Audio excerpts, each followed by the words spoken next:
Noong ika-16 ng Marso taong 1926,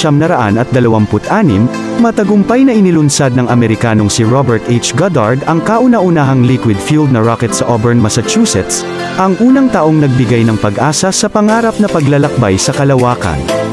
Ang rocket ay naglakbay ng 2.5 seconds sa bilis na humigit kumulang 60 miles per hour, umabot sa taas na 41 feet at naglanding sa layo na 184 feet.